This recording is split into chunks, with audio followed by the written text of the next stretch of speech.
weewaawo katugende maaso professor I don't know kati muntu wakumeka mu bantu kubana nawulira bakunyumyako okuva edda yendooza ye aida bagambibwa nti bazuukire simanyi wabamu babadde proven clinically abamu bali mu ddwaliro ono yafudde nze bwe njogera kati nga bwe nkubuulidde nze omanyi ndi musawo omanyi byonna ebyo bikolagana n'obulamu bw'abantu era nyinza okusaba omusawo yenayina mu Uganda ne munsi yonna nchallenge tujja wawe argue with him njogera ekintu kyentegeera n'amaaso gange kakati waliwo n'abalala wali omulala yali Reverend Mawerere mu 87 kakati yagenda yali yafa ku ssaawa 4 ez'okumakya yafa obulwadde babita cytotoxicosis obulwadde Mulago Hospital wano Kampala yali pastor we Church of Uganda bamita omukutwale bamita omukutwale ndoza we Chikayi wali Chikaya Church of Uganda ku luguudo lwe Gayaza kakati nga bamuzaaleyo Nabukone Iganga era bali bamutwala kumuziika Iganga kati omusawo najja naye wano omusawo namwa advice tugende wa Professor Kayiwa at that time nali Pastor Kayiwa lwaki asalawo okujjawo anti kakati ingambo bamanyi of course ntekola ebyo omusajja oyo muri ya Yesu nalabikwa Yesu Kristo kati ne bajja sawa bile z'ekiro tebeza kufa kusawa 4 ebyo bintu bisagala muntu kuddamu na doubting kubanga omuntu senga otegera omuntu bwafiira mu dakika 3 ng'obongo nga takyasamuka abatakyalina takyaliwo naye yafa sawa 4 bamutadde mu mortuary Mulago oshulidde ne bamuleeta kakati manyi ne bajja wano bambuulira omukazi yali ne mugamba yagala kukuwa sente ogende mu twalo mulambo mukazi nedda nakati nkyakiriza nti katunasa okunyamba bwe tubagamba kakati nenge nesalawo nti kale kyenja okukola nti tugende ki Mulago ningenda ne ambassador omu omutakanagwa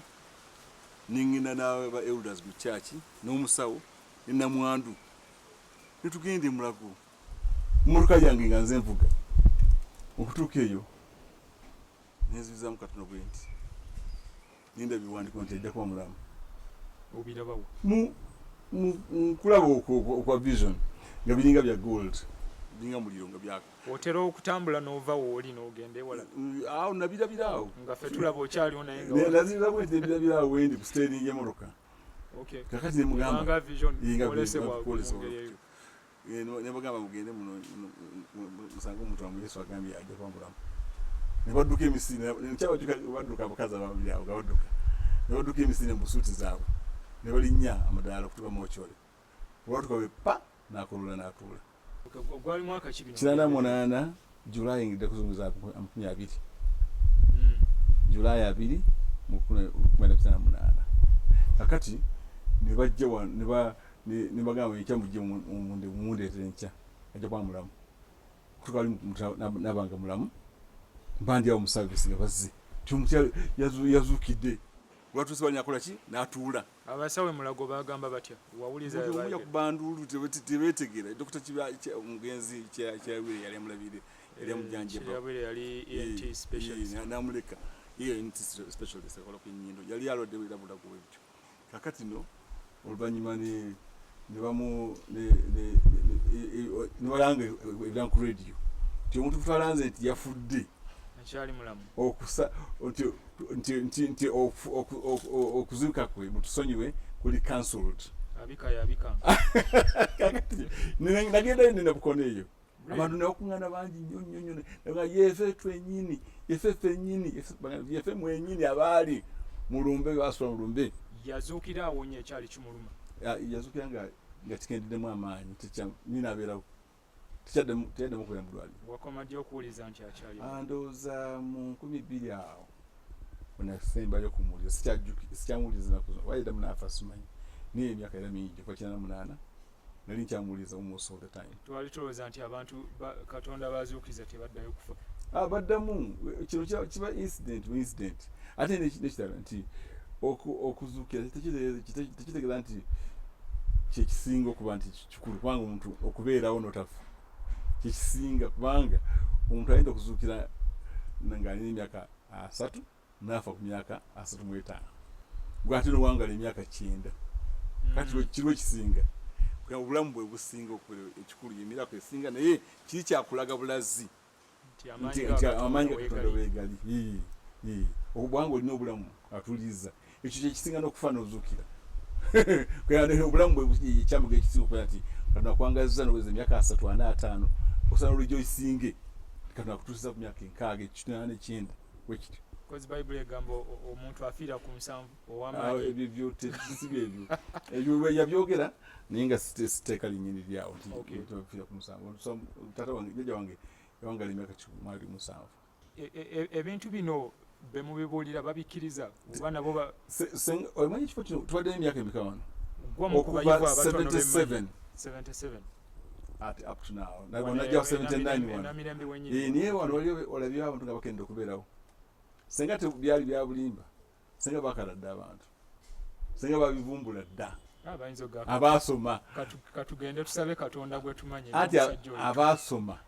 bali badde bali disproving dda naye kyenyaba nange nensomera ddala buli area gy'oyitamu oba yamateeka oba yaki oba yabiki basanze na bimanyi kakati omuntu tosobola kuleeta kintu maaso g'abantu nga simanyi nti kituufu mu ngeri ya scientific research ku record bantu bameka bewali olabyeko n'amaaso go abagambibwa nti bafudde ne badda abange beerabye n'amaaso gange nalaba ba 13 omusambula okyamusikakasa bangamba bugambi nalagira bulagizi nga ndi wano nazuukira gye yali kati ne bangamba oluvanyuma nti yazuukidde olina okisimukakasa nasambulaba n'amaaso gange sinze namukolako nayogera bugezi kigambo nga nebasa ekiro oli nankubira essimu nazuukira abantu 14 ninkakasa ya abantu bwe bava okuyita oba omuluga waliwo emboozi z'okuluga kiki okuluga oba kosa mizimu naye ate ekyo kyala nnyo nze nkwambye kosa eyandabika ya Yesu Kristo era gwe mbuulira sibuulya nkona omulundi ogumu neŋŋamba nti mugende wa Sitaani mbuulya mugende eki ewa Katonda tonsangako nti ndi mwenzi oba nzi mubbi oba nsamira tosangako nga nkola ebintu biri negative obulamu bwange buna buli mu bintu biri positive wadde n'olugambo sirulina toyinza kunsanga nti nze kayo oyo alina abantu gundi bayogerako soogera ku bakatoliki soogera ku baprotestanti sivuma abasiraamu nyumya ku Yesu yekka buli muntu mwagala kubanga abantu bonna bakatonda kakati oyinza okutegeera behavior y'omuntu n'otegeera nti ebibala ebimuvaamu si bya luyiro lyoli negative mu nsi muno embaga yo oli mufumbo niyo bwona atuuka ku mbaga gyokola nti waliwo gurupu ey'abantu abajja okuwakanya nga ofunye omukazi wo ate waliwo ne gurupu egy'okusapootinga olidde kati abantu bano mu nsi nejyokugeya kati gurupu eno eyagala okole kibaagala kibamanyidde ekyabwe ekiri traditional bateekwa okwogera ebigambo otakola byebaagala byebamanyidde ebyabwe nate oba ne gurupu eno etegedde byokola ne bakusapootinga oba kiba kibe kakati nolwekyo abantu abo mu nsi I want you to relax tojja kubeera mu nsi oba oli politician oba oli muki otafunawo groups ezo ezikola ki ezina ennugu gy'oli era bwebanga boogeza kamwa n'obwongo bw'omuntu boogera ebigambo ebikyafu ebisemba ddala nga bagala okwonona ekintu kyokola olikiveeko naye muyegereze takusuuza kayanziko Yesu Kristo gyali mulamu era akola ebyembagero enjiri etambula etya ennaku zino tujjukira wayimbako wano nyimbi nnyo akayimba Calvary Square cross eriwa mukyali eyimba butubula buli nnaku enkulu yakayimba enyimba 2022 bayiguma ekivuga bamezi musebe Falaawo enyimba zayo ziri famous enyimba ezo buli mazimanyi maze emyaka mingi nga ziyimbwa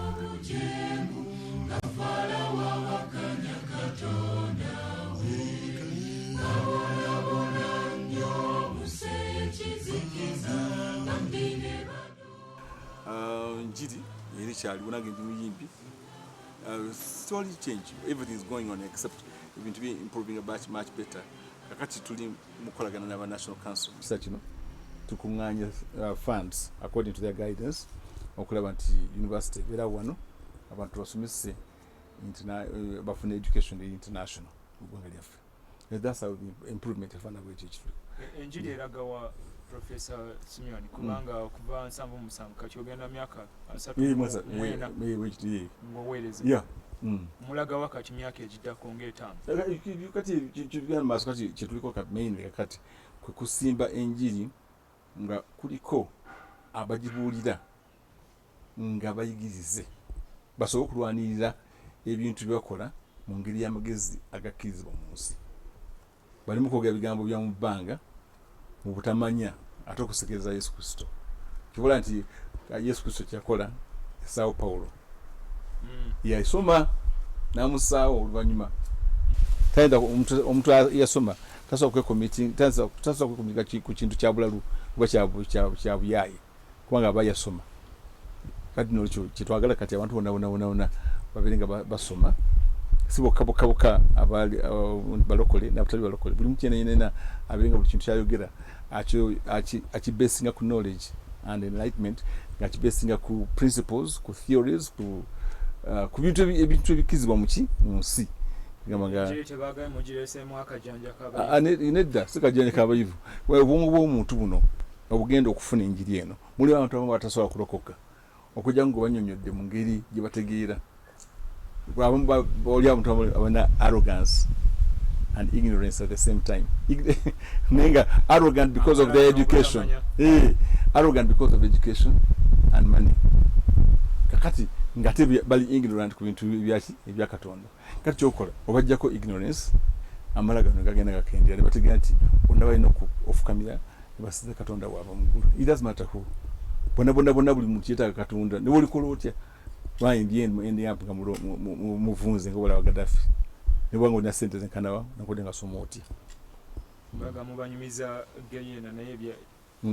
geyena bya mbozi bubozi ati kati nkubulya nze ndabye olimpito olwokubiri nja kunyumiza ebyo mugulu bitegeere nga bwe biri ddala nokuba nti nze natuukayo dda mirundi ena miramba. I'm telling you the truth. Mu vision nitubeere ntumye ebintu netwogera ebintu ebyokunsi ne Yesu Kristo nebibeerawo ku nsi nga maze bwe nakomawo ne mbulira abantu nakomyewo kati kino kijja kubeera kuna kugundi negundi nebibeerawo ddala olwobeera kinabbi oba kiki anti kati banabbi bafuna batyo meseji zaabwe katunanyini ayogera nabo era bwe nkugamba nti kijja kubeerawo ekiti mbaako kiŋŋambye era kibeerawo bwe kibeerawo omuntu ategeera nti kibadde kyamazima wali yamubuulidde kubanga mu buntu tosobola kumanya ebintu yankya tosobola kukimanya wano zagamba abantu Idi Amin yajja kuvaako ennaku 11 April I told them emyezi 6 mu advance twalikabo eyo ne bambuuza naye nga tibunaku wayinza okukijuliza ekyo bangi nnyo baliyo kabowa church bakiteekabowa Redeemed Society erya church oyinza okugenda bajja kubuulira bangi bakintu baaniyakiwulira mukama yanyamba tekiwulire nekiwugere bali nga 20 nembagamba nti mujinga bulina kumbabuulira ennaku ezisigaddeyo kati we began to count off kuva ku April of myezi 6 yali ŋŋambye myezi 5 n'ekitundu yali ŋŋambye kakati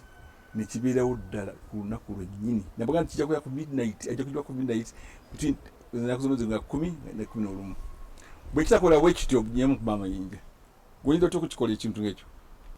gemanyi ge bayitaaga Katonda Yesu Kristo yamanya ebintu ebifaana bwe bityo. Professor abantu mubamanyiza nnyo okwagala obbakwatako nkwatako sikwata mu bantu nkola bukubwe nde abantu obusinga buzi njoga bugezi kigambo ekibeerawo abantu ena abatali mu nzikiriza yammwe ne balabanga mmwe abakoze ebibbo Katonda nze sikwata kuba nze bwe mbanga nsaba mukugambya ku radio genda ofune kiwetaaga waliwo bukyale abali yali eri lwiro ekitintale eyo kati nebagenda bankubira esimu kutali ku family radio ti enjuki zatulumbye enjuki bizi tetusobola kuva mu nyumba nako kati biri namba bakuba simu nebagamba enkya ku ssaawa 4 zijja kubanga zanga zigenda abawulira ne basekense bufuufi nti ono alagira enjuki naye nayogera ku radio ku ssaawa 4 zennyini enjuki zakwata essaawa nezifuma nezigenda zonna omukazi asituka najja ayogera ku radio tinjuki zageze kusaawa nnya zennyini zebagambira next day twawonye enjuki zaadde zitutta tebazifuuyira tebakola kintu kyonna naye gabogezi ekigambo kya Katonda waliwo amaanyi bamalayika ebbali eyo bwomutalaba abasobola okukola ebintu kyobola nti okusaba kulina sense era bwolaba nti basabye mu State House basabye ku mikolo ekintu ekyo si kya mikolo bukulu waliwo power behind the scenes of life era power eyo nze ngimanyi because logic kitegeeza bwobanga ona IDM nogigata ku idea endala nofuna conclusion eyo nga evudde mu bino byokoze ki byolabye eyo oba oli logical kakati nze bwe mbuulira enjiri nimwe njogera nti Katonda gyali ndipendinga ku logic ku bintu ABC byengenze nga ndaba n'ebigattagatta nenfunamu ekikakasa ni Katonda gyali tukweyanjiza nnyo tulekuyitwa mulundi omulala n'otwegattako ku bench yaffe FNN nyonyo abantu bangi batudde wano ne maama Fiina ne baani bonna lwaki mutuuza wano omuddangamu kukikola webale okujja yebadde tuwaye okutuusa omulundi omulala nze Frank Olusimbi mbeere bulungi